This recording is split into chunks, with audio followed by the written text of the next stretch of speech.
গল্প, আমার স্বপ্ন, আমার তামান্না উম্মতের জন্য কিছু করা।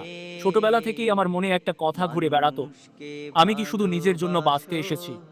যখন দেখতাম রাস্তায় একজন বৃদ্ধ খাবারের জন্য হাত বাড়াচ্ছে, যখন দেখতাম কেউ ক্ষুধার যন্ত্রণায় দিন কাটাচ্ছে, যখন দেখতাম কোনো অসহায় পাগল মানুষ রাস্তার পাশে পড়ে আছে, আমার ভেতরটা কেঁপে উঠত। তখনই আমার ভিতরে একটা তামান্না জেগে উঠেছিল, একটা আগুন, একটা অদ্ভুত ধরনের টান। আমি বুঝলাম, আল্লাহ আমাকে শুধু নিজের জন্য তৈরি করেননি, আল্লাহ আমাকে উম্মতের জন্য কিছু করার তাওফিক দিতে চান।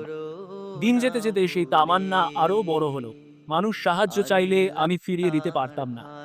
একটা রুটি দিতে না পারলে মনে হতো আজ কোনো পরীক্ষা আমি জেনে ফেল করলাম।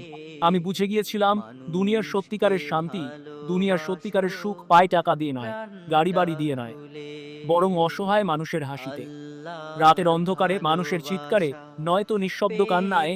আমি একটা জিনিসই শিখেছি, মানুষ যত বড় হয় দান করে, আর আল্লাহ তত বড় করেন যে মানুষের অন্তর বড়। আজ আমার স্বপ্ন আর শুধু স্বপ্ন নেই, এটা আমার মিশন, এটা আমার জীবনের উদ্দেশ্য। আমি চাই কেউ যেন ক্ষুধার কষ্টে ঘুমাতে না যায়, কেউ যেন দয়ার জন্য আর অপেক্ষা না করে, কেউ যেন রাস্তায় পাগলের মতো অসহায় হয়ে না থাকে। প্রতিটি মানুষ যেন অনুভব করে, হ্যাঁ, পৃথিবীতে এখনো দয়া আছে। আমি চাই আমার হাত যেন অসহায়ের হাত ধরে। আমি চাই আমার ফাউন্ডেশন দুনিয়ার জন্য আলো হয়। আমি চাই আমার জীবন, আমার শক্তি, আমার সময় উম্মতের কাজে ব্যয় হোক।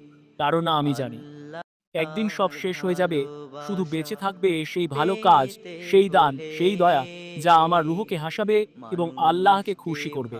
এটাই আমার তামান্না, এটাই আমার রাস্তা, উম্মতের জন্য বাঁচা, উম্মতের জন্য কাজ করা। লেখক মোহাম্মদ সালমান হাবিব। আপনারাও যদি আমাদের সাথে এই মানবতার পথে হাঁটতে চান, কষ্টে থাকা মানুষের পাশে দাঁড়াতে চান, তাহলে স্ক্রিনে দেওয়ার নাম্বারটিতে হোয়াটসঅ্যাপ করুন। আপনার একটা ছোট্ট পদক্ষেপ কারোর জীবনের বড় আশা হয়ে উঠতে পারে। তাই আসুন আমরা সবাই একসাথে কাঁধে কাঁধ মিলিয়ে অসহায় মানুষের মুখে হাসি ফোটানোর জন্য এগিয়ে যাই। এই ভিডিওটি বেশি বেশি শেয়ার করে দিন। আপনার একটা শেয়ারে কোনো এক অসহায় মানুষের মুখে হাসি ফুটতে পারে। জাযাকাল্লাহ। আসসালামু আলাইকুম।